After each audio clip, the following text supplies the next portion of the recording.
I don't normally enjoy Vinho Verde, but this particular wine is not like any other Vinho Verde that I've tried. Yes, that's what's confusing me. Yeah, Yeah. okay. So it's maybe changed your perception of Vinho Verdes from the Casal Garcia. And that's something I think a lot of foreigners like when they come to Portugal, is being able to get a young white wine for about 1.50, €2 as a bottle of wine after work or a busy day or something like that. And it just takes the edge off things. But I think prolonged use can lead to acid indigestion. And it's that end of the market we're not entirely happy about, I think, having lived here for a little while. Okay, and we may have moved on tonight with thanks to Esperão and their Bica Amarelo. So should we do a bit of scoring? Vinho Verde, a very unique wine, as I remember. I don't drink much of it because I don't actually really go for it in a big way. So I tend to avoid it. But every time I want something refreshing and effervescent, and you ever get that time where you work hard all day and it's hot and your head's throbbing, and then you buy the pool or whatever, and you think, I could kill for a lager, a cool lager. Yeah. We can say the same thing about a Vinho Verde because it has that kind of like cutting drive to it, which you don't always get with a lot of other drinks. I mean, I'll take what Eric says about reds. I mean, I love a nice, soft, velvety red any day of the week, and it's got a nice warmth. And I take what he says. You can drink it any time. I drink it in the summer. However, there are times when you need something really acidic and kicking to meet those occasions. Now, when I'm drinking this, right, I'm not getting that. Right, I'm feeling that it's a kind of soft version of what should be something acidic and cutting and lively and almost to the point where you can't drink it. I don't get any of that with that. That's very comfortable, very nice, very controlled, very agreeable, Civilized, yeah. That's a beautiful review. That's a beautiful review. Thank you. But this is where I'm going to go savage now, right? Because I'm not going to give this a high mark because what I'm expecting from a Vinho Verde is to be challenged in the taste department, right? Is to be sort of, come and have a go if you think you're hard enough to drink me.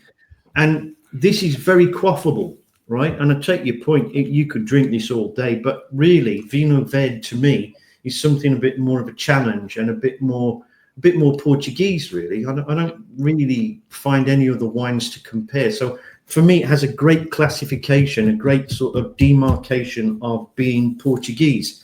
Yes. I don't think this wine does it. And it's lovely wine. And you could drink this all night and all day, and it's very comfortable. But for me and my ideas on Vinho Verde, it isn't one. Yeah. It's something else, right? So I'm going to give it a 2. Wow. Okay. Oh, you bastard. I'm sorry. What for upsetting you like that? Is that for wrong footing you? No, I just you come to wine with expectations. Yeah. My expectations weren't met because of the previous stuff that I've drank. And I've drank a lot of stuff in Portugal, all sorts of concoctions. Yeah. So, and it just didn't meet those expectations for me, right? Yes. I don't like Vinho Verde. I like this probably more than I like Vinho Verde, which I get it. In a kind of bizarre, perverse way means it's not Vinho Verde for me. It's just something else. Yeah. Okay. And, sorry. No, not at all. I think part of what I'm hearing from you is Portuguese wines are quite reliable, aren't they? In as much as you can quite safely pick a genre and or a brand or a name of wine and know what you're getting. This is wrong-footed. It surprised us all. Yeah. It's thrown me a curveball. Yes, and we're not used to that in Portugal, are we? We really just don't have that. No. Unless we, in the early days when we were in Viseur, that used to happen. But we don't like this level of unpredictability. And I think that might be reflected in the scoring. You say some good and interesting points there. It's not meeting my expectations. Yeah. There's certain occasions when I think you could really down a Vinho Verde And this doesn't fit those occasions. This kind of what my mental construct of Vino Verde is, knowing that it's lively, that it's young, Yes, that it's fruity. There's old Karen there who's telling us exactly where I'm going to go next. What? Yeah. All right. A young. See, I had no expectations for what this would be whatsoever, because I don't think I've ever had a Vinho Verde before. So I have nothing to compare it to begin with. I was just scoring it based on would I, what's the likelihood that I would try this again? That's why I put my score where it was. Good heavens. Right. Okay. Which is good. It's valid, right?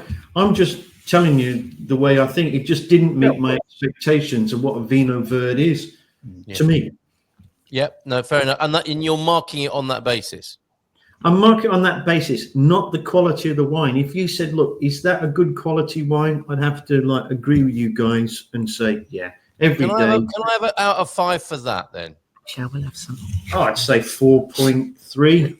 Very interesting. Okay. In very good. that category, it's a good tasting wine. Right. And it's soft and it's got a certain amount of richness for a white wine. Just a 10. Just so I can make sure. You know what? If it was, he doesn't mind it that much. Look, if it was a movie, it would be like a great wine with the wrong label, in a way. Yeah. Yeah, and that's how I am with this. I'm about to make a bigger like an action thriller, but it's a rom-com, really. Yeah. Yes, and that is really very disappointing. Well, when you're in a rom-com mood or an action thriller mood, and you get the other, that's not a great start to your viewing, is it? And that's what's happened here tonight, I think, with this. This is just thrown our expectations about Vinho Verde, unless we didn't have any, like Eric, who was coming from an entirely different place. Linda, I see you've just asked for another glass. It has reached the Linda 2, possibly 3 glass. 3 glasses. 3, right? 3. Yes. I take it you're a fan now. Yes, I really like this wine. It's because it's got a lovely smooth flavour to it. It's just very drinkable. I like it. Evidently. Would you like to give it a score out of 5? 4.5. Oh my goodness! Now, Gary, you brought it with quite high hopes. I think it has fond memories for you.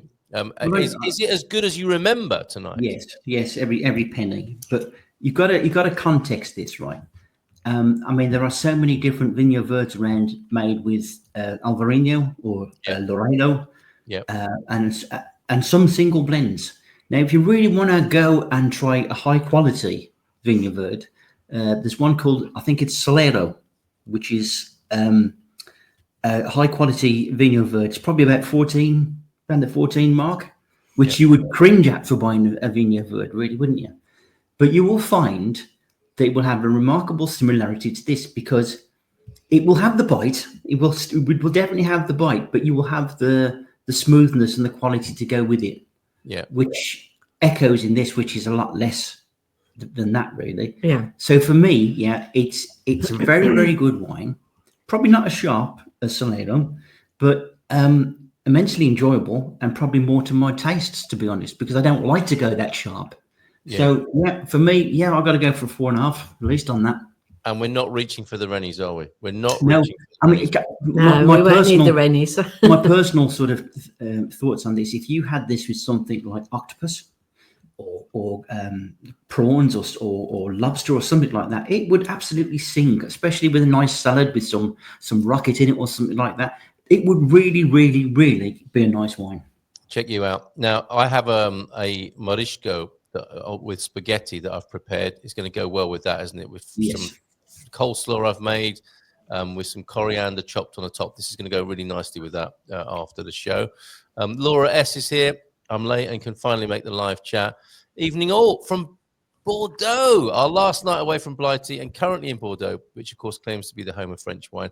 That's fine, but we've just paid €6 for a glass. Oh, we've got a whole bottle for that here tonight. You can always get a box for that here. That hurts. And to Pete, I've had a lot of Vinho Verde wines while I was there, and it was bland to very good, especially when I paid more. Yeah, very interesting. But there are so many great red wines at such a good price. Muscatel is my summer drink, and that's why a lot of red wine drinkers wouldn't want to come into this territory. and take risks of this kind. Vinho Verdes are young, really challenging. There's variations, and that's what's fun about wine. Absolutely, you've been there, but we're not used to that. Wine is so reliable here that we're not used to being adventurous, as you suggest, I think, there. Young, but rather astringent aftertaste over here. Water with a hint of paint stripper and winderly. Yeah, Castle Garcia is, I'd say that was Castle That's a Garcia. fairly good description of Castle Garcia. Pete, I think, That's has very this good. wine tonight. Are you not a fan of this one tonight, Pete? Let us know in the chat if this is actually what you're drinking. If you're on the Bica Amarelo there from Esperão. Just broadening things a little bit with Esperão, wouldn't it be nice to go there to their production facilities? They really are, like a lot of big Portuguese wine makers, into the eno-tourism, they call it, don't they, or eno-tourism. And if we go to the homepage there, look, these are the sort of vistas and places. Oh, look, there's a Douro there. The Vinho Verde Quinta do Amayal, presumably that's where we're having wine from this evening. Beautiful, absolutely beautiful. I will put the website into the chat, and you can go and have a great time with them. They do wines, olive oils. Let's have a quick look at their beers. They've got oh, okay, now I understand. Have we tried these? No, I didn't know Esperão did beers. Savina, I have tried these. They're in a lovely little dumpy bottle like that. And I didn't realize it was connected with this winemaker. That's interesting. So well done, Esperão, for what you're doing with tourism here in Portugal.